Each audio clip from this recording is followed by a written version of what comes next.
ኤፌሶን ምዕራፍ 5 ቁጥር 1 የእግዚአብሔር ቃል እንደዚህ ይላል። በአዲሱ መደበኛ ትርጉም መጽሐፍ ቅዱስ የያዛችሁ ሰዎች አብረን እናነባለን። እንግዲህ እንደተወደዱ ልጆች እግዚአብሔርን ምሰሉ፣ ክርስቶስ እንደወደደን ራሱንም ስለኛ መልካም መዓዛ ያለው መባና መስዋዕት አድርጎ ለእግዚአብሔር እንደሰጠ እናንተም በፍቅር ተመላለሱ ይላል። ዛሬ የማካፍላችሁ ሐሳብ የክርስቶስን መንገድ መከተል በሚል ነው። ዛሬ የእግዚአብሔርን ቃል አብረን የምናየው የክርስቶስን መንገድ መከተል በሚል ነው። በምድር ላይ እልፍ መንገዶች አሉ ወይ ደግሞ ሲኖሩ ሁሉም መንገዶች የሚደርሱበት ስፍራ አላቸው። ምክንያቱም መንገድ መዳረሻ ስለሆነ፣ መንገድ ወደ አንድ ስፍራ የሚወስደን መዳረሻ ስለሆነ በምድር ላይ በጣም ብዙ መንገዶች አሉ። በሃይማኖት ውስጥ ብዙ መንገዶች አሉ። በፖለቲካው መንገድ ውስጥ ብዙ መንገዶች አሉ። በመንፈሳዊ ሩጫ ውስጥ ብዙ መንገዶች አሉ። በዚህ በምድር በፊዚካሊ እንቅስቃሴዎች ሁሉ ውስጥ ብዙ መንገዶች አሉ። የክርስቶስ መንገድ መከተል ማለት ከአንድ አማኝ የሚጠበቅ የህይወት ምልልስን እንዲሁም ዕለት ዕለት በጸሎትና ከቃሉ ጋር የሚደረግ ውሳኔ ነው የሚያሳየው። መጽሐፍ ቅዱስ ውስጥ ክርስቶስን መከተል ማለት ለአንድ አማኝ ድኛለው ለሚል ሰው ምልልሱን ዕለት ዕለት የሚመላለሰው ምልልስ ዕለት ዕለት ከጸሎት ጋር ዕለት ዕለት ከእግዚአብሔር ቃል ጋር ያለውን ፌሎሺፕ ያሳያል። ከዛ በፊት ከማየታችን በፊት ግን ጌታ ኢየሱስ ክርስቶስ ከተናገራቸው እኔ እያለ ከተናገራቸው መንገዶች መካከል ውስጥ እስኪ እናንሳ። ኢየሱስ ክርስቶስ ስለ መንገድና እርሱን ስለመከተል ምን ብሎ ነበር? በምድር ላይ ለደቀ መዛሙርቱ ኢየሱስ ክርስቶስ እርሱን ስለመከተል ምን ብሎ ነበር? ዮሐንስ 14 ቁጥር 6 ላይ እኔ መንገድ ነኝ ብሏል። ኢየሱስ ክርስቶስ እኔ መንገድ ነኝ ብሏል። እኔ መዳረሻ ያለኝ መንገድ፣ ያው መንገድ ስለቀደም እንዳልኳችሁ መንገድ መዳረሻ ነው። ወደ አንድ ስፍራ የምንዳረስበት እንቅስቃሴ የምናደርግበት ነው መንገድ ማለት። ኢየሱስ እኔ መንገድ ነኝ ሲል ከእኔ በቀር ወደ አብ የሚመጣ የለም ማለት። ስለዚህ አብ ጋር ለመድረስ አብ ፊት ለመቆም ሙሉ ዋስትና ያለው ትክክለኛ መንገድ ኢየሱስ ክርስቶስ እኔ መንገድ ነኝ ነው ያለው። በሌላ አማርኛ ሌሎቹ መንገድ አይደሉም ማለት ነው። ምናልባት ለሰው መንገድ ሊመስሉ ይችላሉ፣ ግን መዳረሻ ላይ ስንደርስ ግን እግዚአብሔር ጋር አያደርሱም። የያዝናቸው እንቅስቃሴዎች ሁሉ ሄደን እግዚአብሔር ጋር ሳይሆን የሚያደርሱ ሌላ ዓለም ነው የሚያደርሱ ማለት ነው። ስለዚህ ይህ ማለት ወደ ህይወትና ወደ አብ የሚያደርሰን ብቸኛው መንገድ እርሱ ብቻ ነው።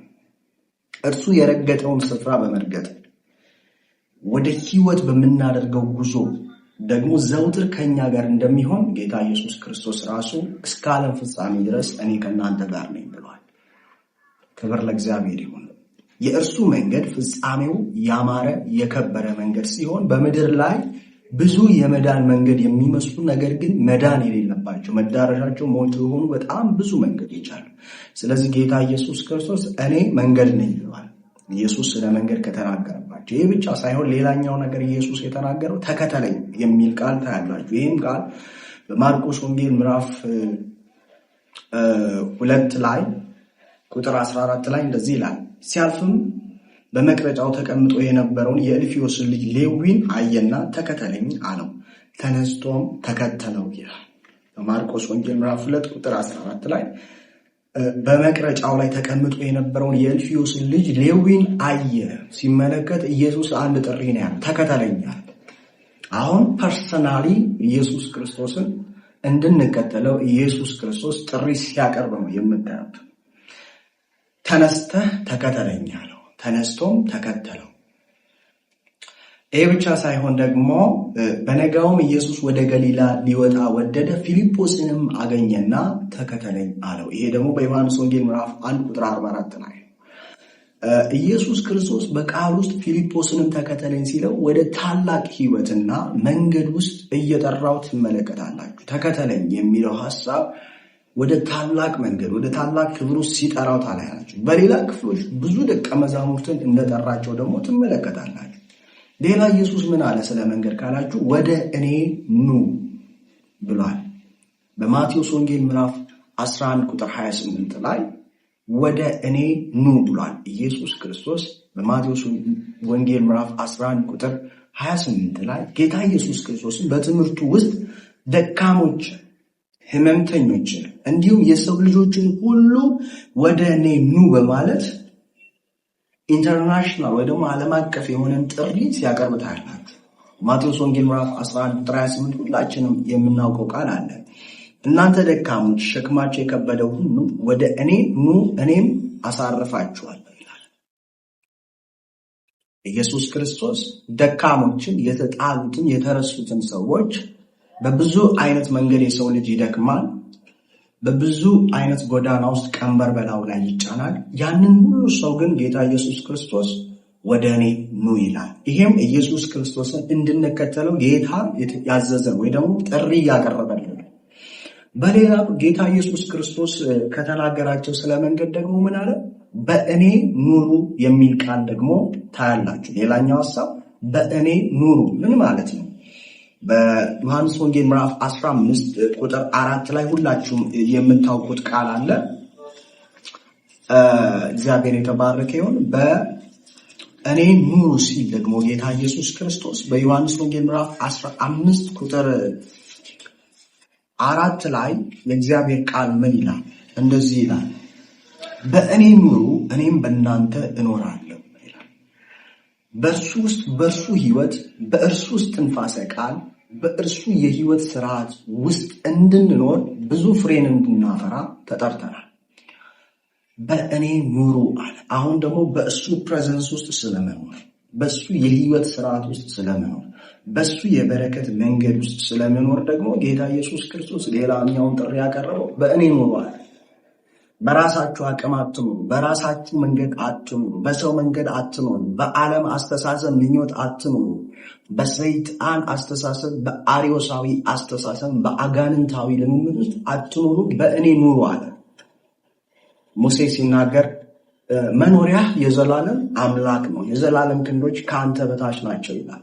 ስለዚህ መኖሪያ አድርጉኝ፣ ከለላ አድርጉኝ እያለ ሲናገር ትመለከታላችሁ። ጌታ ኢየሱስ ክርስቶስን የሚገርማችሁ ነገር ከተከተሉት ሰዎች መካከል በጣም ብዙ አይነት ሰዎች አሉ። ለምሳሌ ቀራጮች ተከትለውታል ኢየሱስ ክርስቶስ፣ ኃጢአተኞች ተከትለውታል ኢየሱስ ክርስቶስ፣ አመንዝሮች ተከትለውታል፣ ህመምተኞች፣ ደካሞች፣ ሴቶች፣ ወንዶች፣ የተማሩ፣ ያልተማሩ፣ ቀረጥ ሰብሳቢዎች፣ መምህራን፣ ሐኪሞች፣ ሌሎችም ጌታ ኢየሱስ ክርስቶስን መንገዱን የተከተሉት መጽሐፍ ቅዱስ ላይ ብዙዎች አሉ። እነዚህ ሁሉ የተከተሉት በእርግጥ እርሱ እግዚአብሔር እንዲሁም መለኮትነቱ ወይም የዓለምን አዳኝ እንደሆነ አውቀው ብቻ አልነበረም ኢየሱስን ሲከተሉት የነበረው። ለምድራዊ ፍላጎቶቻቸው ለስጋ ፈውስን እንዲሰጣቸው ስላሰቡም ነው ብዙዎች የተከተሉት። ተአምራት ስላዩ የተከተሉት አሉ። እንጀራ ስላበላቸው የተከተሉት አሉ። ስጋቸውን ስለፈወሰ የተከተሉት አሉ። ተአምራት ስላዩ የተከተሉት አሉ። መገለጥን ስላመጣ የተከተሉት አሉ። በእርግጥ እርሱ እግዚአብሔር፣ በእርግጥ እሱ የእግዚአብሔር ልጅ መለኮት እንደሆነ በመንፈስ የተገለጠላቸው የተከተሉት እምብዛም ናቸው፣ በጣም ጥቂቶች ናቸው። ለዚህም ነበር መከራውንና ስቃዩን በሕይወቱ ላይ ሲመጣ ሁሉም ሸሹት ይላል። ሁሉም ጥለውት ሲሄዱ፣ ይሁን ከተመረጡት 12ቱ ደቀ መዛሙርት መካከል አንዱ አሳልፎ ሲሸጠው አንዱ ጴጥሮስ ብቻ ነበረ በርቀት ሆኖ ሲከታተለው የምታዩት። ሌሎቹ ሁሉ ተበትነው ነበር። ከዛ ሁሉ የሚሊየንስ ሕዝብ በመቶ ሺህ የሚቆጠር ሕዝብ ታምራቱን ያየ አብሮት የተሰበሰቡ ትምህርቱን የተካፈሉት ሁሉ ኢየሱስ ክርስቶስን በመከራው ሰዓት በስቃዩ ሰዓት ሊከተሉት አልቻለም። ስለዚህ ጌታ በዚህ አጋጣሚ መጠይቆችን መጠየቅ አለብን። እንደ ግለሰብ ይሄንን መልእክት የደረሳችሁ በቤተሰብም ደረጃ ይህን መልእክት የምትከታተሉ ክርስቶስን ለምንድን ነው የምትከተሉት? አያችሁ፣ ይሄ ትልቅ ስለበራላችሁ ነው፣ ስለተገለጠላችሁ ነው፣ ስላዳናችሁ ነው። በእርግጥ እሱ መለኮት፣ በእርግጥ እሱ የእግዚአብሔር ልጅ እንደሆነ ገብቷችሁ ነው ወይስ ስጋችሁን ስለፈወሰ ወይ ደግሞ የሆነ ነገር በቤታችሁ ውስጥ ተአምር ስላደረገ ነው የምትከተሉት ብቻ? መከራ ሲመጣ፣ መገፋት ሲመጣ፣ ችግር ሲመጣ፣ ማጣት ሲመጣ፣ የተለያዩ ፈተናዎች በህይወታችሁ ታፕል ሲያደርጉ ኢየሱስ ክርስቶስን ለመከተል ምን ያህል ቆርጣችኋል? ይሄ ትምህርት አንዱ የሚያስፈልገን ለዛ ነው። ኢየሱስ ክርስቶስን ስለመከተል ነው። ላወራ የምፈልገው ዛሬ የምናየው በክፍል 1 ላይ የክርስቶስን መንገድ መከተል ማለት ታዲያ ምን ማለት ነው? ኢየሱስ እነኚህን ነገሮች ሁሉ ከተናገረ በኋላ የክርስቶስን መንገድ መከተል ማለት ምን ማለት ነው? እርሱን መከተል ስንል ብዙውን ጊዜ የምናስበው ቃል ወደ አእምሯችን የሚመጣው ደቀ መዝሙር የሚል ሐሳብ አለ። ደቀ መዝሙር ወይ ደግሞ ዲሳይፕልስ የሚባለው ቃል አለ። ምን ማለት ነው ስንል ደቀ መዝሙር ማለት በላቲን ዲሳይፕሎስ ሲባል ትርጉሙ ምን ማለት ነው? በላቲን ቋንቋ ዲሳይፕሎስ ሲባል ትርጉሙ ምን ማለት ነው ስትሉ ተማሪ ማለት ነው። ደቀ መዝሙር ማለት የሚማር ማለት ነው። ሰልጣኝ ማለት ነው። በሌላ ደግሞ ትርጉም ተከታይ ማለት ነው። ጌታውን የሚከተል ከጌታው የሚማር ከጌታው የሚሰለጥን ማለት ነው ደቀ መዝሙር ማለት። በግሪኩ ደግሞ ማቴቴስ ይለዋል። ሁላችሁም እንደምታውቁት ማቴቴስ ማለት ደግሞ የአስተማሪው እውነተኛ ተከታይ ማለት ነው። የአስተማሪው እውነተኛ ተማሪ ማለት ነው። ስለዚህ አስተማሪ ቆሞ በሚያስተምርበት ሰዓት ፎርጅድ ተማሪ አለ፣ አስመሳይ ተማሪ አለ። በሌላ ቋንቋ የአምልኮት መልክ ኖሮት በቤተ ክርስቲያን ውስጥ ከእግዚአብሔር ደግሞ የራቀ ተግባር የምናደርግ ልንኖር እንችላለን። ሐሰተኞች አሉ፣ አስመሳዮች አሉ፣ መንፈሳዊ የሚመስል አለ። ይሄኛው ግን የክርስቶስን መንገድ የሚከተለው ሰው ማቴቴስ የሚሉት የግሪክ ቃል የአስተማሪው እውነተኛ ተከታይ፣ የአስተማሪው እውነተኛ መንገድን የሚከተል ማለት ነው። ጌታ የተባረከ። ታዲያ የክርስቶስን ተከታይ ማለት ምን ማለት ነው ስንል ለምን የእርሱን እውነተኛ ተከታይ የእርሱ ተማሪ እርሱ እስር የሚል ኢየሱስ እስር የሚል ኢየሱስ እግር ስር የሚል ኢየሱስ የገባበት የሚገባ ኢየሱስ የወጣበት የሚወጣ ኢየሱስ የፈቀደውን የሚፈቅድ ኢየሱስ የከለከለውን የሚከለክል ማለት ነው። ከክርስቶስ የምድር ሕይወቱና አገልግሎቱ በሚገባ የተረዳና የሚመላለስ ማለት ነው። ኢየሱስን የሚከተል ማለት ነው። የክርስቶስን መንገድን መከተል ስንል እርሱ የረገጠውን የኢየሩሳሌምን ጎዳናዎች ወይ ደግሞ የተወለደበትን ቤተልሔምን እዛ ስፍራ ላይ ተገኝቶ ፎቶ መነሳት ማለት አይደለም። ወይ ደግሞ እስራኤል ሀገር እየሄድን የምንጎበኘውን አይደለም። መከተል የሚለው መጽሐፍ ቅዱስ የሚያስተምረን ጥሩ ነው። ኢየሩሳሌም ሄዶ መጎብኘት አስፈላጊ ነው። በጣም ደስ ይላል። ጌታችን የተወለደበት ምድር ላይ ስለሆነ ማየት ጥሩ ነው። ግን እዛ ስለሄዳችሁ ምንም አትፈጥሩ። ስፍራ ቦታ ስለቀየራችሁ ምንም ነገር በህይወታችሁ ለውጥ አይመጣም። እስራኤልን ለመጎብኘት ሰዎች በብዙ ሺህ ብር ያወጣል። የጌታን ኢየሱስ ክርስቶስን የተወለደበትን ሀገር ለማየት የተሰቀለበትን ጎልጎታ ለማየት ብዙ ጥሩ ነው፣ ደስ ይላል። በሰው አይምሮ ግን ደስ ይላል። ነገር ግን ክርስቶስን ስለመከተላችን ማስረጃው እሱ አይደለም። ክርስቶስን መከተል ማለት ዛሬ የመጨረሻ መልእክት ለእናንተ ያለኝ በዚህ ክፍለ ጊዜ ላይ ክርስቶስን መከተል ማለት የእርሱን ባህሪ፣ የእርሱን መልክ፣ የእርሱን ንግግር፣ የእርሱን ሐሳብ፣ የእርሱን መታዘዝ፣ የእርሱን ብርሃን፣ የእርሱን ልብስ መልበስ ማለት ነው። ደግሞዋለሁ፣ ክርስቶስን መከተል ማለት የእርሱን ባህሪ፣ የእርሱን መልክ፣ የእርሱን ንግግር፣ የእርሱን ሐሳብ፣ የእርሱን መታዘዝ፣ የእርሱን ብርሃንነት፣ የእርሱን ልብስ ወይ ደግሞ የእርሱ ልብስ ስላችሁ የእርሱ ሲመላለስበት የነበረውን መልኩን መስለን በምድር ላይ መኖር ማለት ነው። ክርስቶስን መከተል ማለት ጳውሎስ ቅድም ያነበብኩላችሁ ሐሳብ በኤፌሶን ምዕራፍ 5 ላይ ትርጉሙ ነው። ትርጉሙ ምን ይላል? ምዕራፍ 5 ቁጥር 1 ላይ እንግዲህ እንደተወደዱ ልጆች እግዚአብሔርን ምሰሉ ነው የሚለው።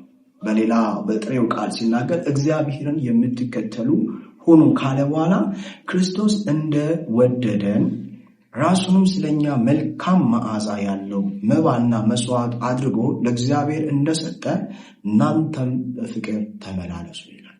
ጌታ ኢየሱስ ክርስቶስ አብዝቶ ይባርካችሁ። በክርስቶስን መከተል የሚል የክፍል 1 ክፍለ ጊዜያችን ይህንን ይመስላል። የእርሱን መልክ፣ የእርሱን ባህሪ፣ የእርሱን ውበት፣ የእርሱን ንግግር፣ የእርሱን ሐሳብ፣ የእርሱን መታዘዝ፣ የእርሱን ብርሃንና የእርሱን ማንነት እንደ ልብስ ለብሰን የምንኖርበት በዚች በወደቀችው ጨለማ ላይ ክርስቶስን የምናሳይ ሰዎች እንዲያደርገን መንፈስ ቅዱስ ሁላችንን ይርዳል። ስለተከታተላችሁኝ አመሰግናለሁ። በሚቀጥሉትም ክፍለ ጊዜ ውስጥ እንገናኛለን። ጌታ ኢየሱስ አብዝቶ ይባርካችሁ።